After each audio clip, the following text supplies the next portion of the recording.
Well, we know that it's on the front pages, gotten a lot of traction, and it's trending on the news media, whether online, mainstream newspapers, but also the print media. You can get it about the Commission for Human Rights and Administrative Justice clearing the President John Dramani Mahama following petitions that were put together to the Commission on Human Rights and Administrative Justice over the Ford expedition gift to Bruhaha. We know started following a report by Manasseh Azure Awone on that very gift by one Burkinabe contractor, Kanazwe. But we have also on the line to give us his thoughts on that very report that's being put together and also published by the Commission on Human Rights for Commission for Human Rights and Administrative Justice, a former commissioner, Professor Emil Short, is on the line. A very good morning to you, sir. Good morning to you. Okay. Good morning to your listeners. Okay. Now, particularly, if you go through the report, the conclusion is that the president may have violated rules, but not necessarily could be termed to have been bribed in any way. How the commission conducted its work and then the conclusion it sought, what's your own view on the subject as far as in the melee of the impasse in itself? Well, what the commission decided was that the president violated the policy on gifts, the guidelines on gifts. Yes. However, the commission did not find itself able to conclude that the president had contravened Article 284 of the Constitution, which prohibits public officers from putting themselves in a situation of conflict of interest or in a situation which is likely to raise an issue of conflict of interest. And that is where the problem lies. Having found that the president violated the policy of gifts, but at the same time the commission came to the conclusion that it had to dismiss the petition, all three petitions submitted to it, and that the president had done nothing wrong, even though he had violated the gift policy. So it seems to be some contradiction in those two findings.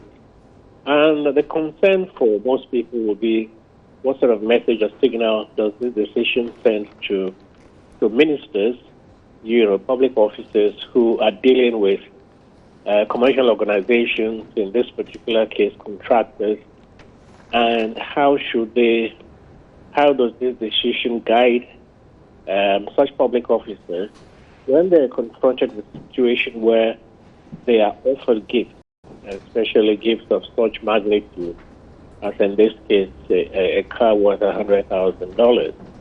So I think that it raises serious questions, and it raises questions which, rather than really give guidance or answers to a lot of critical issues about conflict of interest as well as gifts. Well, do we have to fault the commission, not say explicitly, perhaps concluding that the commission was at a crossroad as to determining whether the president's acceptance of that very gift could have influenced him one way or the other, or influenced the president one way or the other in the future or at the time that the gift was being received? Can you repeat your question? I'm saying that was the commission perhaps at a point very much between a situation of being indecisive as to what decision to take? If the president accepted a gift of that very kind, and then the conclusion was or is not that it could have influenced him at the time he received the gift or in the future? Well, if you look at the constitutional provision itself, it deals not only with situations of conflict of interest, it deals with situations where, acceptance of a gift is likely to also result in a conflict of interest situation or can be perceived to raise a conflict of interest situation. So it's not just, I think when you're dealing with conflict of interest situations, the reality is one thing, but the perception is also important. If there is a perception or a likelihood that accepting a gift would raise an issue of conflict of interest, then public officers have to avoid putting themselves in that situation. And that is something I think that the Commission should have made very clear so that it sends the right signal to ministers and public officers who have to deal with, commercial organizations, and they are confronted with a situation where they are offered gifts. And indeed, in this particular situation, if you look at the President's Code of Conduct, it prohibits public officers from accepting gifts from any commercial organization. Perhaps do we also need to go beyond what the President has put out as a code of conduct for himself and his ministers, to perhaps also learn from what is undertaken in the more developed democracies, like in America? You can accept the gift, but not beyond a certain, and you have to declare it. It has to be made public, etc. And do we need to learn from such practices? Well, we have a Conduct of Public Officers Bill 2013, which is before Parliament, which deals with conflict of interest as well as gifts. And I think what is required is for Parliament to pass that bill so that, these guidelines which have been issued by SHRAJ, as well as the guidelines which have been issued by the President in his own Code of Conduct can become law. The situation can be better clarified. And so we don't need to go outside to find a solution to this problem. I think if Parliament was, if Parliament did pass the Conduct of Public Officers Bill 2013, it will provide some guidance, to public officers. Well, thank you very much, Professor Emil Short, speaking to us, a former commissioner for the Commission on Human Rights and Administrative Justice, speaking to us on the subject of the Ford Gifts saga and the aftermath investigation and reports by the Commission itself, which seem to have also elicited a lot more response. And we know that apart from the CPP, we also had the PPP also petitioning the Commission on this very subject. We have its policy advisor, Kofi Asamoah Siao, in the studio. Thanks for joining me. Chief, thank you. And then also Dr. Oko Boy is the MPP parliamentary candidate for Lejokuku. And thanks for joining me, Dr. Oko Boy. Thank you very much. All right. So your reactions to the outcome of the investigation of the Commission on Human Rights and Administrative Justice? Roland, thank you very much. I think, first of all, we have lost another opportunity to improve governance in this country. We have lost an opportunity to deal directly and confront corruption, abuse of office, conflict of interest, and so on, so that we can get some trust from the Ghanaian people in the political elite that we are determined and committed to do something about it. It will interest you to know that SHRAJ itself played out that concern in its concluding part, that we need to do something about it. But for us, it is an attempt to cover up the action of the President. SHRAJ knew that if they proceeded from the violation of the gift policy to come to the conclusion, therefore, that the President is guilty of conflict of interest, they know that it will be a grounds for impeachment of the President. So it was a saving exercise so that the President will not be confronted with an impeachment proceedings. And the lack of courage on the part of SHRAJ to take that bold step is also disturbing. We can go into the report, and the evidence adduced in some of the cases to exonerate the President cannot be sustained. For example, like Mr. SHRAJ said, in the SHRAJ report, they quoted their own regulations that a gift that is prohibited, if you take it, the only way that you can be exonerated of the allegation of conflict of interest is determined by how you dispose of it. One, they say you must return it because it is possible you didn't solicit for it and you didn't know it was coming. And two, you must declare it to your superior officer or an ethics committee or some kind of compliance officer responsible for making sure that these things are declared and dealt with properly. And three, you must donate it to charity. Which of these three did the president do? And then you proceed to the conclusion that he's not guilty of conflict of interest. How can anybody accept that? So it is a complete cover-up and you have missed an opportunity. The definition is there, and Shraj is using law and regulations, and in some parts of the report they have sought to give us evidence based in law to support their conclusion.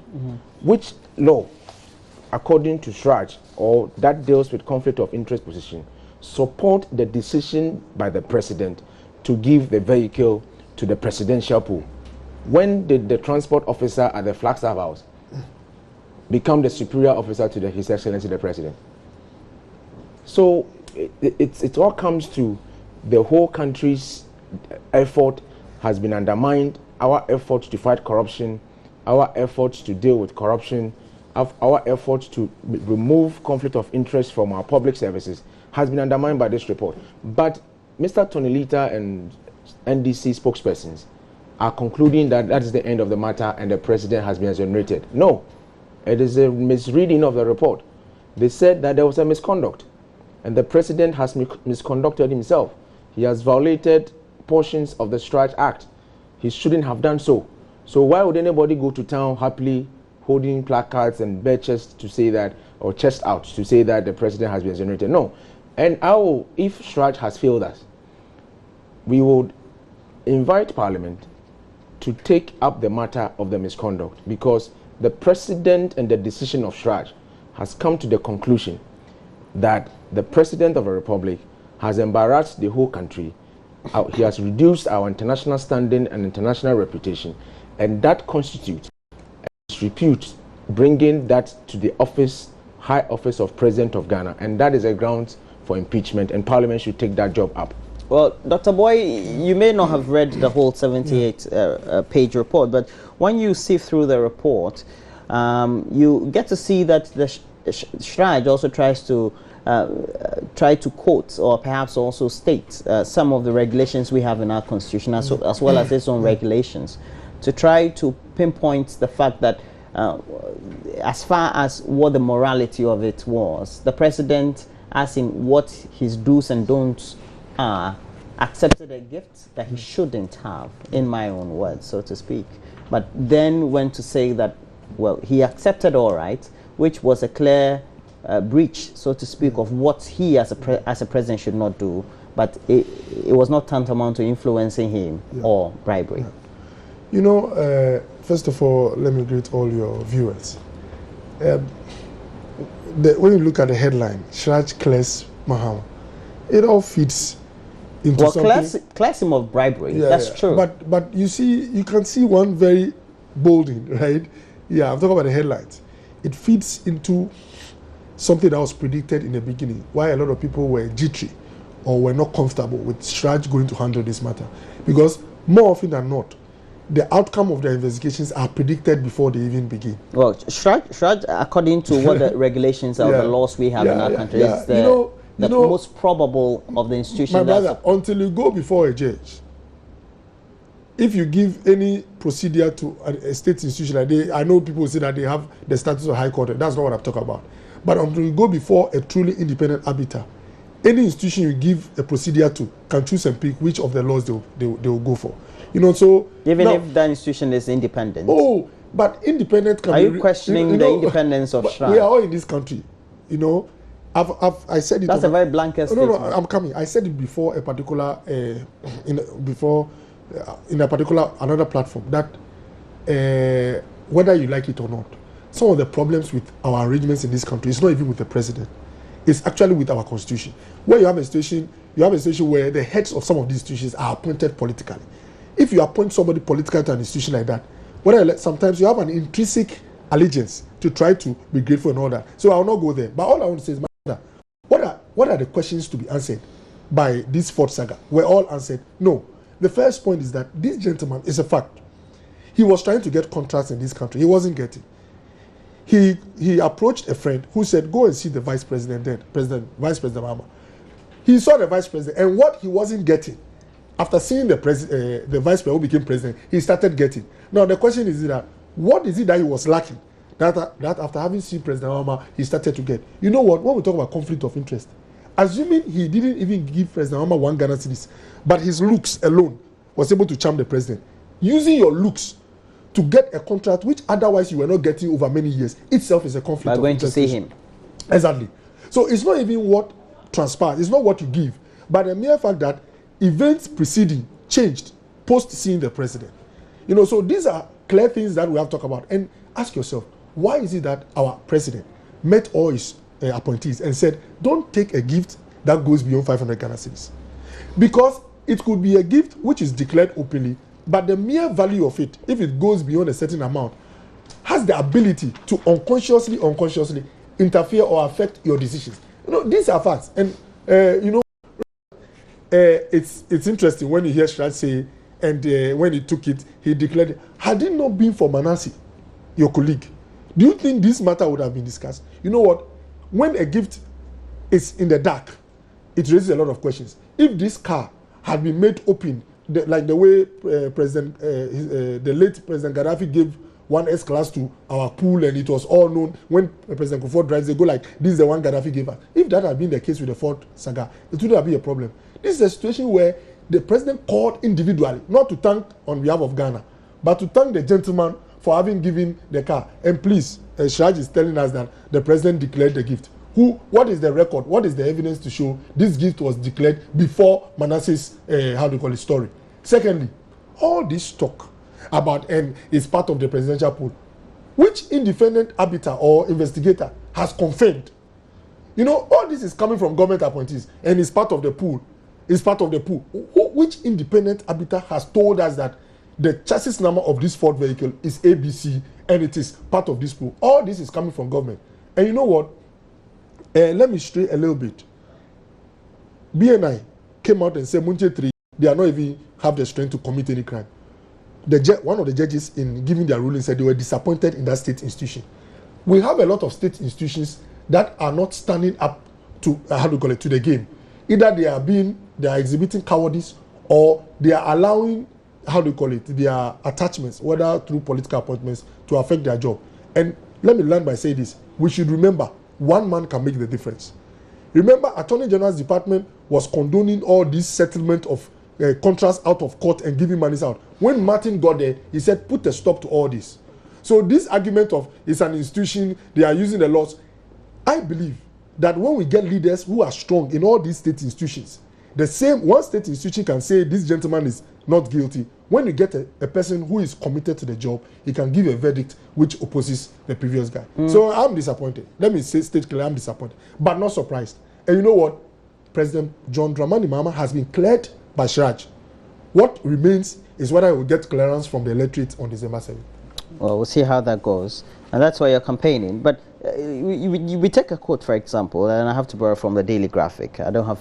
it says, if we are to increase the trust of the public in public service delivery, serious attention must be paid to strengthening the legal framework on the conflict of interest, and also ensuring that it is seen as a high-risk activity by public officers and the public at large. Yes. Means that we should put punitive measures in place. There. Yeah. So when you flout. Now, in this instance, Shraj puts together a report after its thorough investigations, concludes that a gentleman who is our president flouts a regulation, but the act or the actions that were undertaken, which tantamount to flouting regulations, would not perhaps psychologically or intrinsically or physically influence him in any way, because what he took within those actions that he undertook couldn't tantamount to a bribe. Now, if the president did not bribe, but then he flouted a regulation, why do we make it as if that the president could have been influenced in any way? Because he was not bribed. Well, you see, the conclusion drawn by Sraj is problematic. And that is why, to some extent, there are some punitive measures. And they were writing the report to avoid the exact punishments to be meted to the president. If Sraj had concluded that the president was found of conflict of interest, that would be straightforward violation of Article 284. And that has its direct consequences stated in the Constitution. So they tried to avoid it.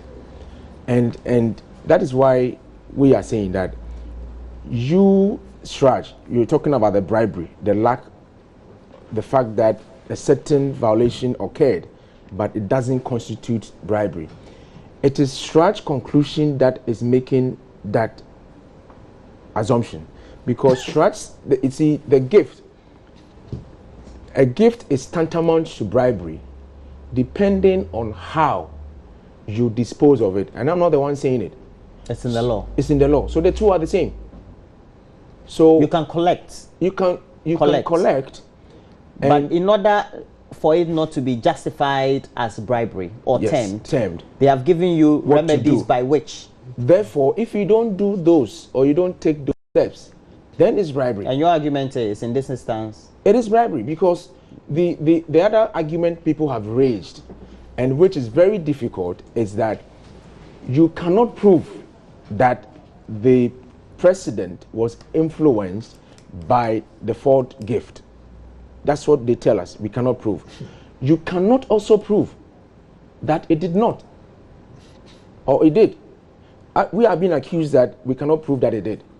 We are also saying, can they also prove that it did not? Is it not more of a moral transient issue? Yes, that is why don't take it. And if you do take it or you are ambushed with it, take these steps. Otherwise, it constitutes bribery.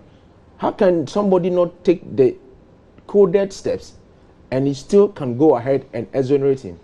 It can only be cowardice or an attempt to cover out the president. And I think they wanted to avoid a major pitfall.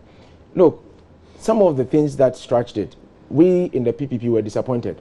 For example, we are being told, and when something happens, you broaden the investigation so that it's something massive and it can improve upon our governance process.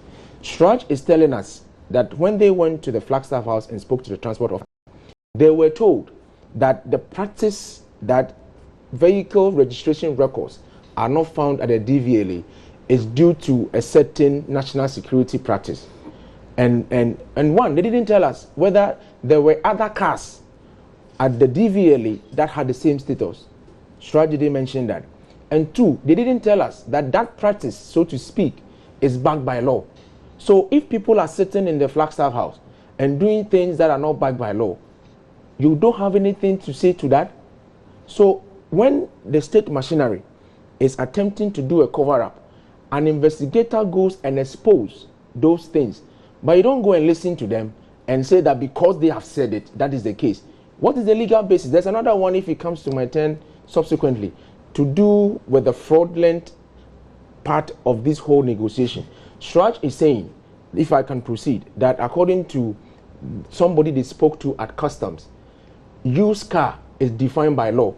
The law that Sraj said that in a report. Yeah. Yes, the law they quoted doesn't say so. It is the importer who determines the status of the car. Whether it is used or new is when you are calculating the duty to pay.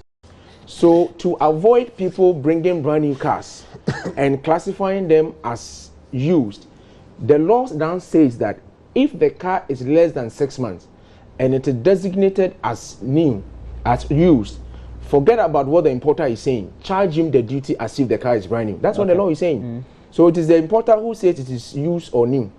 When it is 2 years old, charge him the value of the car to be that it is 80% of the original brand new price. So you can't use that to say that for the importer to put in the document that a car is used is justified and is backed by law and it's a term of art. All these are just cover up, and Sraj should have done a good job. Now, where do we move from here? And we have to, this is your conclusive, then we... you know what? The commitment to fight corruption on the part of this government is low. It's very low. And you can see it in many instances, like the Jamefe Commission. What has happened to the report? You're a journalist. It's gone into the Which one is the Jamapa Commission? The one set up on the Brazil, where the one who went to show us the market had to get $10,000. Oh, you mean the 2014 yes. Brazil fiasco? Exactly. Yeah. Just for us to calm down, and they told us, "You calm down. We are going to set up a commission." What happened to it? It's gone into the waters. What happened to Justice Apple's commission?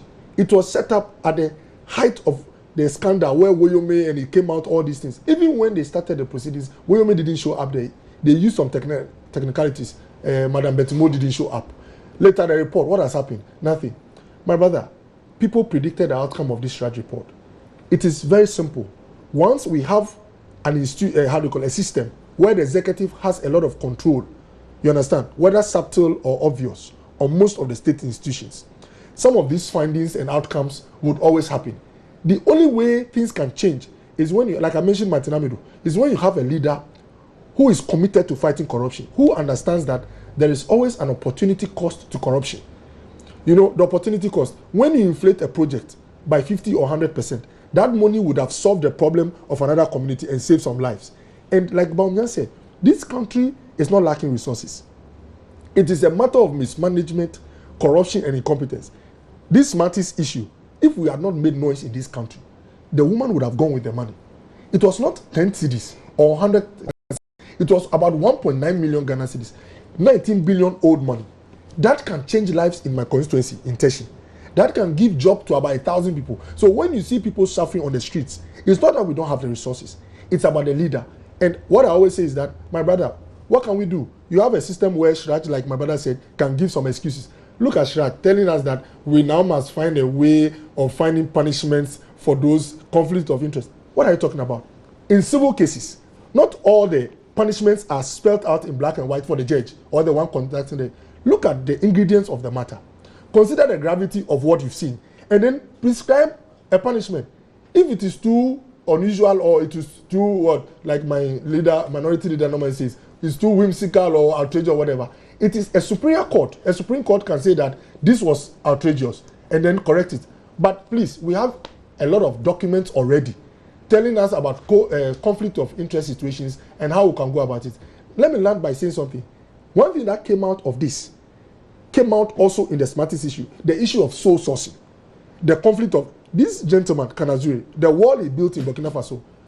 What is the document to show that other companies came to bid for it? He was called, told that build. In the road he did also on the Eastern Corridor, there's no document to show that he had competition. They say, oh, it came from funding from abroad. If you study the documents, any foreign help that comes, there is a local partnership from ours. And in fact, studies have shown that when it comes to the bidding process and everything, our government is part of it. It's, how do you call it, recommends Ghana Highways Authority through ministries and all that, recommends who qualifies. It's the money that they make sure that it's put to good use. So Roland, all I'm saying is that with the leadership we have currently being there, Ghanaians should not be surprised. The corruption and the mismanagement will continue. It is only change in the coming elections that can help us change the direction we are going and have some accountability for our money. Yeah. Change. You said all that and concluded on change. Yeah, change is important. That's good political communication. We're not commenting on this again. Yeah. Your political party, Yes. You want to place an injunction. Oh, on the filing phase? Yes, on the filing fees being collected by the Electoral Commission. Yeah. Yes. But the period for the nomination filing has passed. No, it's passing today. 5 It's passing today, rather. Yeah. Started yesterday. Started yesterday. Okay. And so if by close of day today, they collect only the forms and not the fees, what happens? We go through the processes as you've started in the court. Well, Tell us about it. Well, I don't know why we went to court or what stage or what will happen. Where we are now, we know why you went to court. Where we are now is that You went to court because you're not satisfied with... yeah, we think that the fixing of the fees is arbitrary and it's not based in law. And we need to regulate how the fees are fixed, and it's absent. So we want the court to determine it. That's our view. And we haven't had the opportunity to discuss the matter in open court because of the processes, and then the filing had to take place. So we had to take the next step to restrain the Electoral Commission from taking the fees as part of the process. But they've gone ahead. But they would have had the opportunity to collect the forms. Yeah, to collect the forms. And then the process. So where our intention was not to frustrate the process, the calendar and the process. You had difficulties with the money. Okay. And we have to check it for posterity. Are there any regulations that will inhibit the Electoral Commission from setting filing fees? Yes. Or fees wherever that they concern? Well, our inspiration is coming from Article 296, where the discretionary power is given to if a discretionary power is given to any authority, that authority, in exercising that discretionary power, must do so by regulation through a constitutional instrument or a statutory instrument. That is absent. If you look at the CI 94. Do I get your point that with all the CI and LI mentions you're making, we have to go to Parliament? Yes. You see, the CI went to Parliament, but the fees are not in there. Even in CI 47, even this court we went to, the filing that we did, the monies that we paid is stipulated in the CI 47, the High Court rules. Yes. So why would the Electoral Commission come to Parliament and come and take a blanket check that for us we can charge any fee that we want? What has been the precedent in past elections? It has always been like that, but maybe those figures were fixed reasonably, and it is the lack of that reasonableness in this year's election that has maybe awoken all of us to go to the bottom of the matter to find out. There's something interesting happening. You know, in CI 94, Section 8 deals with nomination, and the nomination is incomplete without the filing fee. So if the EC had gone ahead to take the forms without constitutional procedure, and would you say, for example, Nanado and President Mahama's filing is complete without the filing fee? And we have the EC has not said they've completed the nomination processes.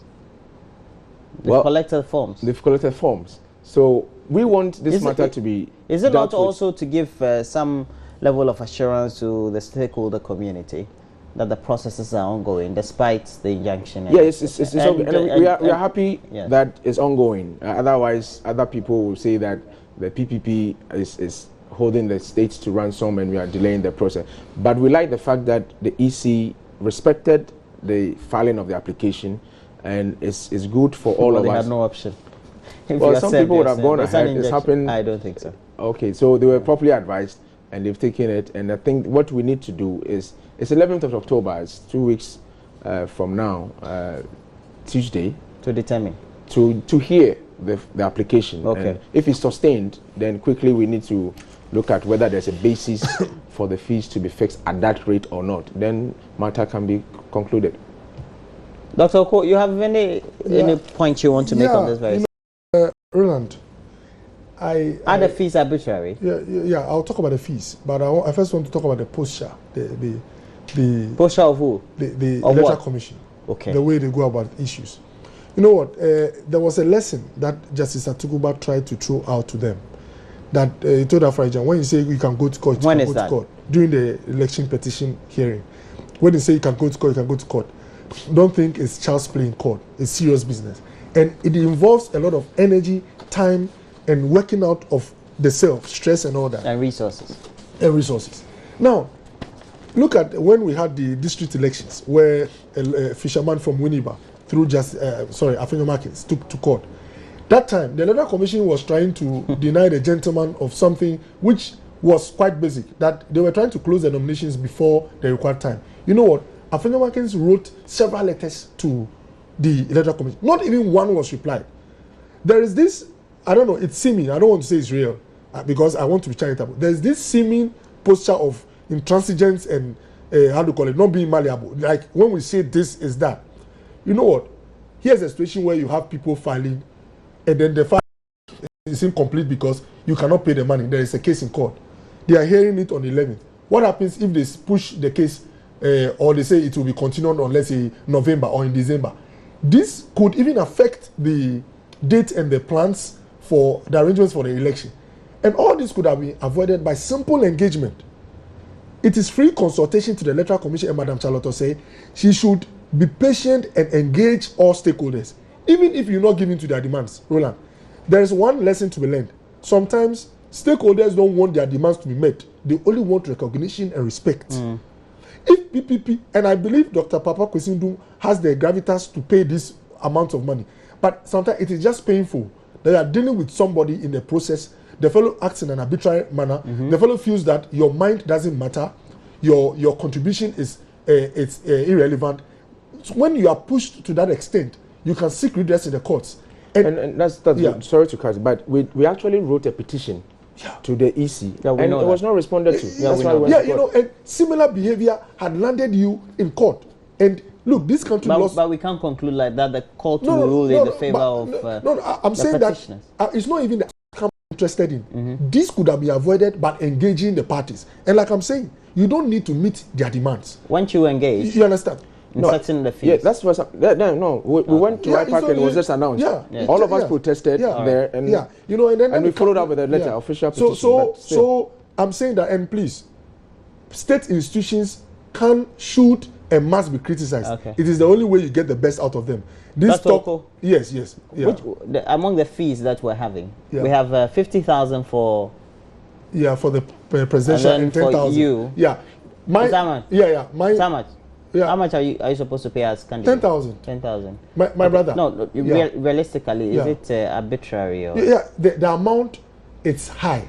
How much would you have recommended that somebody who wants to aspire 100% increase or 200% increase? No, I'm saying how much based on the current. The benchmark is 10,000. I'm saying how much would I think 2,000 would have been a fair amount. Okay. Why am I saying so? Then the presidency. The presidency 50,000. I think 15,000 is cool. It's okay. Yes, 15,000. So ideally, we have 23 individuals as well as political parties who have picked the forms. Yeah. So we would have had 23 people on the ballot paper. That's fair. Yeah. You know what? If we are interested, you know what it takes to be a president. Yeah, I'm coming. If we think the numbers are getting outrageous in terms of those who are to be president, let's use other obstacles or benchmarks. I am not suggesting. And you and I are also not suggesting this is an obstacle. I'm talking about the import. The import is that maybe if the amount is low, so many people will just come and pick forms, and it will make the process ridiculous. But what I'm saying is that if you want to reduce the number, use other benchmarks, accept money. Or don't let finances be the reason for qualifying. Otherwise, I've said it many places where I go to campaign. If you are not careful as a country, this country in the next 20-25 years can be ruled and led by barons. People who have so much money, but not in a genuine way. Okay. Because it's like in this country, it's about what you can pay. It's okay. And Roland, it's okay. Don't land. Because I get your conclusion is that everybody who has money in Ghana is a baron. No. Oh, come on. Fantastic. No, that's unfair. That's unfair. It's not unfair. No. But what I'm saying is that his candidate is a very rich man. Good, but you see and him, he's not a baron. No, but you see and he can even pay this and double of it. You see him going to court now. You know what? All I want to say is that, okay, good. There are people with good heart. What we need is leaders with a good heart, with the commitment and the conscience to raise the standard of living of their people. Not leaders who are proven to have a lot of cash, whose source cannot be identified. Pakwesi's money, the source can be identified. I respect him a lot. Anyone with money whose source can be identified is a role model for me. But all I'm saying is that we are increasingly becoming. You spend it judiciously. Yes, we are increasingly becoming a country where it is those who have the money who are recognized. Is the parliamentary candidate of the MPP for the Lejokuku constituency. That very position now is occupied by Benita Okitidua. I'm filing today, you know. Okay, I wish you well. Yeah, thank you. All right. How's your activity in the constituency? You have Vim? Oh yeah, there's a lot of Vim. The Vim comes from the people. They have told me they change. Have told you they'll change. Yeah. Obedient. All right, and then we also have Kofi Asamoah, a policy advisor to the PPP, and they are the center of all this impasse, generating a lot of controversy these days. Thank you for passing through, Kofi. Yes, Chief, thank you. All right, we're taking a break. When we come back, Sweet Becky will be here with a lot more entertainment highlights. Please do stay on.